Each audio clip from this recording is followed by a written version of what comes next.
Unless you're the one who's been living in a bunker, you'll probably know that Far Cry New Dawn is finally here, a spin-off from Far Cry 5. I'm Sam, and Zoe and I have both played it, Zoe's reviewed it, and we're here to tell you what we think of Ubisoft's latest creation. We're going back to Hope County, the setting of Far Cry 5, but Zoe, what's changed? Oh my god, so much. So, as well as obviously like the whole environment changing to be now insanely colourful, which is really cool to walk around. It's set 17 years after the bombs went off, right? Yeah, so that means a lot has changed. One of the biggest things is that you obviously have a new enemy now, Joseph Seed. I won't talk about, for spoilers' sake, but you have a new enemy. He's sleeping, he's asleep somewhere, way up north. You have new enemies in the form of Mickey and Lou, two twins who run the Highwaymen, who are this group of bandits who just like to party hard. Their whole philosophy is we're here for a good time, not a long time, but turns out that makes them into kind of massive dicks. Who knew? Yeah, who knew? So you were originally sent into Hope County to help this community called Prosperity rebuild their base and fight off the Highwaymen, but as with all Far Cry games, it doesn't exactly go to plan and you end up massively let's say surprised by your reception when you first enter Hope County. But the main gist is you have Prosperity to upgrade for the entire game, and that's kind of your base of operations. And then outside of that, there's obviously missions to do, specialists to rescue, and guns for hire, and fangs for hire to recruit as well. Let's talk a little bit about the story. What I loved about Far Cry New Dawn is that it had twin female antagonists. Do you think the game does a good job of building up these new villains? No, I'm really upset. Like, obviously, since Vars came in Far Cry 3, the Far Cry series has always had this kind of shadow of Vars to deal with because he was such a great villain. And as these are the first female villains, there was the hope that maybe they'd get to be a bit more interesting, but they're really not. There are these kind of glimpses of three-dimensionality, yeah, that's a word, to them, where they have some depth and you can see that they're not as in sync as they want their Highwaymen to believe, and they've had like actually a really interesting backstory that isn't really touched on that much. You don't have that many cutscenes with them, and then the stuff that does happen with them and the stuff that does reflect kind of their character and how they act is really shallow, which is a real shame. It just feels like Far Cry New Dawn wasn't big enough for them. Like, they need lots of time to kind of develop as characters and for you to kind of understand how their twin dynamic works, because it is like you can see in some scenes they know exactly what the other one is going to do without even saying it, but still, Mickey and Lou are very different people. Like, Mickey is very strategic and rational, and Lou just punches everything. She's just very violent, but you can see them clashing in key scenes in the game, and it's a shame because then you're like, I want to see more of this. Like, what would happen if like Mickey turned against Lou or something? But unfortunately you don't get any of that in the game, which sucks. Thankfully though, the actual world is an immersive place to be in, and they've innovated the mission structure in some ways. What can you tell us about that? The main thing with Far Cry New Dawn is you have a base to upgrade now, Prosperity. So it's really cool because you start off and you enter Prosperity and it's like boarded up, it's kind of been beaten up a bit. I mean, it's the post-apocalypse, so give them a break, I guess. But exactly. But the more you do out in the world, like liberating outposts, which you can do multiple times, each time it gets harder, but you get more ethanol as a result.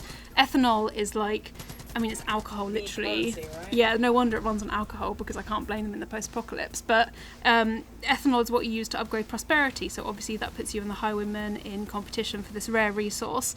But when you start building up Prosperity, you get, number one, fairy lights, which is awesome, but you also get new levels. The specialists you recruit will come and walk around Prosperity and have their own little, like, sections to own. They'll talk to each other, and you just get to see your progress in this home base, and it's so simple, but it's a really satisfying way to make you feel like you are actually helping Hope County, because it can, in Far Cry 5, it did kind of feel a bit like you didn't really have your roots anywhere. You were kind of just running around.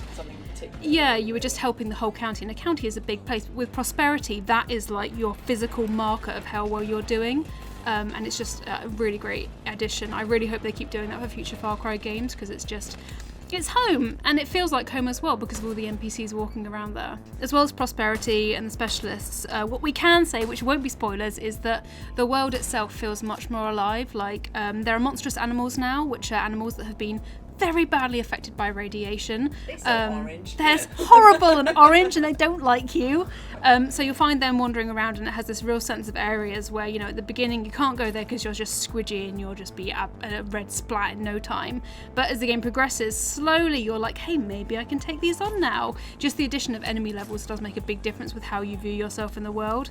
But monstrous animals and normal animals also have dens now, which are like, they don't have any puppies or kittens or anything, which is good because that would be very distressing to know I'd killed their parents. But these dens are like obviously where the animals sleep. But what they'll do is if you're fighting in the middle of a gunfight and you see an animal in the distance, you might see it carrying something in its mouth. Like I've seen a cougar carrying a gun and a wild dog carrying like a bag of resources. And if you don't kill them and follow them, they'll lead you back to their den and drop it there. And it's just like, it's such a small thing, but it genuinely filled me with delight inside. Also, I've definitely been ambushed by highwaymen twice. They set up a trap for me later in the game. There was like, in hindsight, I'm an idiot because I didn't see this coming. There's like a big open clearing and some like copper wire piled up in the middle, which is an important resource for upgrading stuff. And I was like, oh, that's convenient in the middle of nowhere.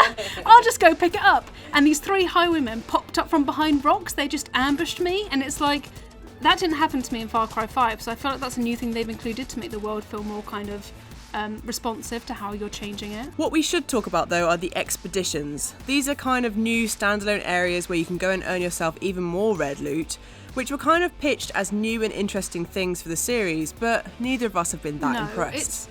Like, it is cool seeing them because they take places in like an abandoned fairground, an abandoned battleship, like the International Space Station crashes and you have to go there, and like they're really cool set pieces, but they're just like outposts. There's nothing that really distinguishes them that much from going to like an outpost in Hope County and taking it over. There's a bag you have to pick up which has a GPS tracker, so the highwaymen will know where you are once you've got it, but it needed something more to make it this special new edition, like puzzles or like some like Destiny's raids where you have to do a very particular set of actions in order to trigger something, because going to them just felt like this weird tangent that is cool, but it's not quite different enough to justify it being an entirely new section of the map that you have to go to like in a helicopter to get there. So that's what we think of Far Cry New Dawn. Let us know what you think in the comments below, but Zoe, what are you giving it? 4 out of 5. Woo! Thoroughly respectable. Yeah. So that's our Far Cry New Dawn review. Stay here on GamesRadar for more news, reviews, previews and features.